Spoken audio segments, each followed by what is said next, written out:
जय श्री जगन्नाथ मोर भाई भौन मान समस्त को आज गोटे टॉपिक से मुझे जाऊँगी सब भाई और भौन मान को आज गोटे सुंदर कथा कहवाई चाहूँगी आपण मैंने समस्ते टिके मन ध्यान देकी शुणुवे आम शरीर खराब हबार कारण कौन केमी खराब हुए आमी भल हम से विषय नहीं आज गोटे कथा कहवाई चाहूँगी आम प्रत्येक दिन 10 लिटर पानी पीवा कथा सकाल पुणी सकाल हवा पर्यंत आम कौन कर समय अभाव कारण 10 लिटर पानी पीवा बड़ कथा से परिस्थिति में 5 लिटर पानी पीवा भी कष्टदायक हो जाऊँगी लोकों पाखे पानी कम पीवा द्वारा शरीर रे प्रत्येक अंग प्रत्यंग देखिए सबुआड़े दरज अंटा दरज अंटा पेन हम गोड़ दरज कमर दरज सबुआड़े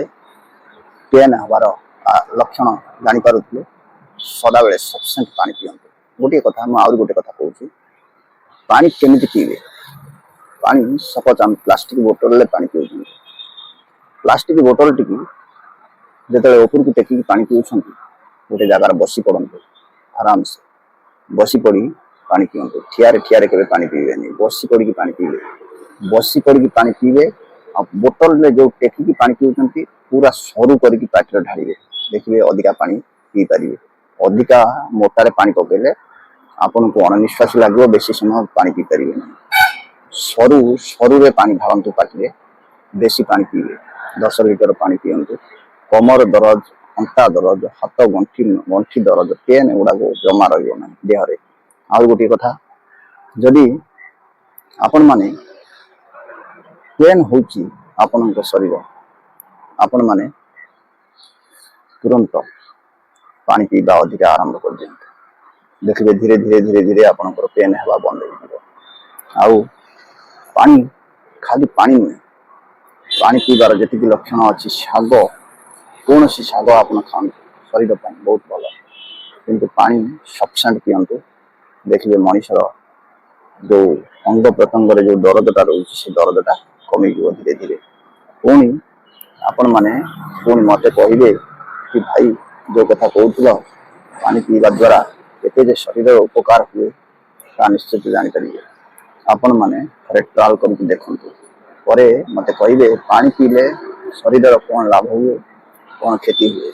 आपण मैंने पानी पीकी देखु ट्रायल कर मत निश्चित कमेंट करेंगे आउ गोटे कथा कहवाई चाहूँगी जो कौन शरीर आंठु गंठी आपणकर कौन जखम हो जापण पिला बेले पड़ जाते कौटी से बयस है बाहर आंठु गंठी दरज रोचे कौन जगार भी दरज रोचे आप गोटे काम करते गोटे अरख गच जानते अरख गच से 8-10टा पत्र नहीं आसवे नहीं आसला टिके पानी देकी उषुम करने फुटेदेवे फुटे सारापर से पानी टी ओल्ले आने जो जगार उषुम उषुम कर जो जगार दरज अच्छी उषुम उषुम करके लेप मार दिंतु थाप मारदे देखिए आपणकर से जगार दरज आउ रहा अंटा फंटा जो भी चाहिए मारिपारे किसी असुविधा ना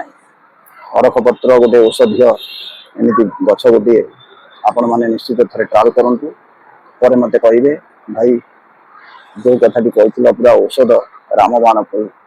बहुत सुंदर लगे आपण मैंने निश्चित कमेंट करेंगे जदि आपण मैंने